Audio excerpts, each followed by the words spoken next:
The wealth the U.S. enjoys today was built on the backs of the stolen lives and labor of millions of enslaved and formerly enslaved Black people. After emancipation, there was no real freedom, as Blacks were denied land, subjected to Jim Crow segregation laws, stripped of the right to vote, medically experimented on, relegated to substandard housing, redlined, blocked from GI military benefits, and more. The abuse and trauma continues today with negative impacts on wealth, inequalities in education, disparities in health, unfairness in the system of punishment, and more. Legacies from the enslavement era remain in today's economy, still generating wealth. Financial companies were enriched, life insurance policies were sold on the lives of enslaved persons, and newspaper publishers inflamed white terrorism. Reparations is not a pie in the sky concept or a strange, extreme idea. Reparations is a well established principle in both U.S. and international law for those who have suffered gross human rights abuses. However, there have been missed opportunities to provide repair and amends to Black people. Reparations were paid when chattel slavery was abolished in the nation's capital in 1862, but the reparations were not paid to the newly freed Black people. The reparations went to their former white enslavers.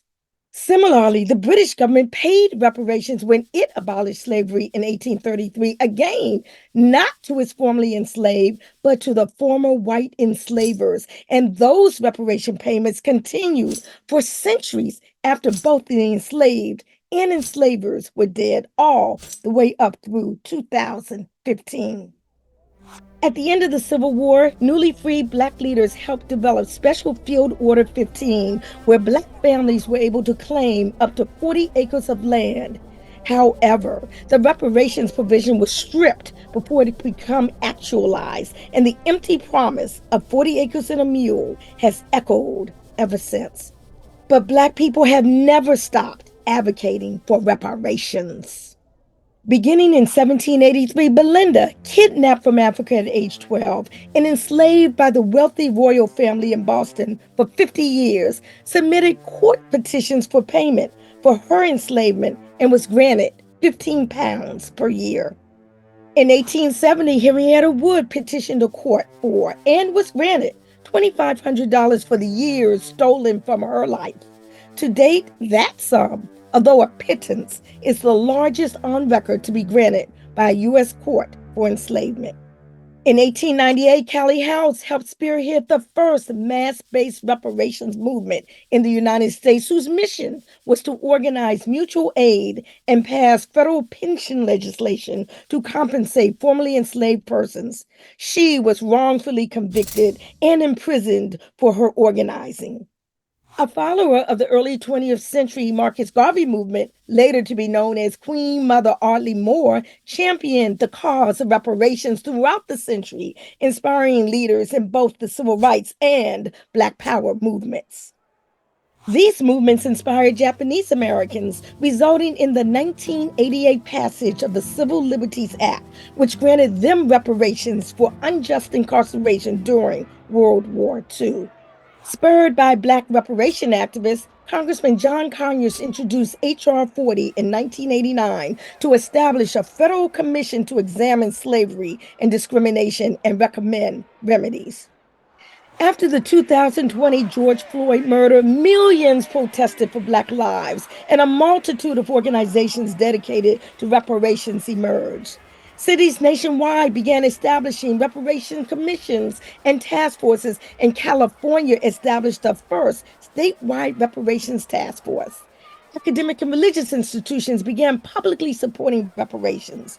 Traumatic massacres in Rosewood, Tulsa, Elaine, Wilmington, and more were publicized, along with revelations that Georgetown University stands because of the enslaved peoples that were sold to keep the school financially stable.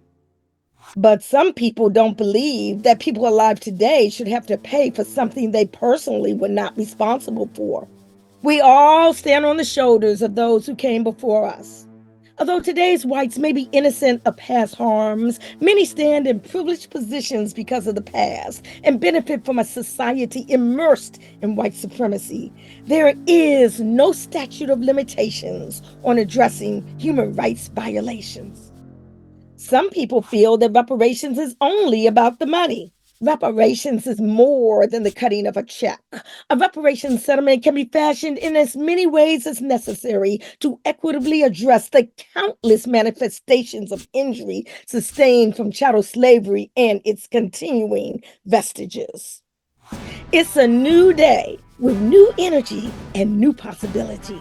Reparations can be a vehicle for transformative change. Indeed, reparations may be the only policy that comprehensively addresses the very crux of racism and inequity, the harms from the enslavement era that still manifest today in nearly every aspect of life.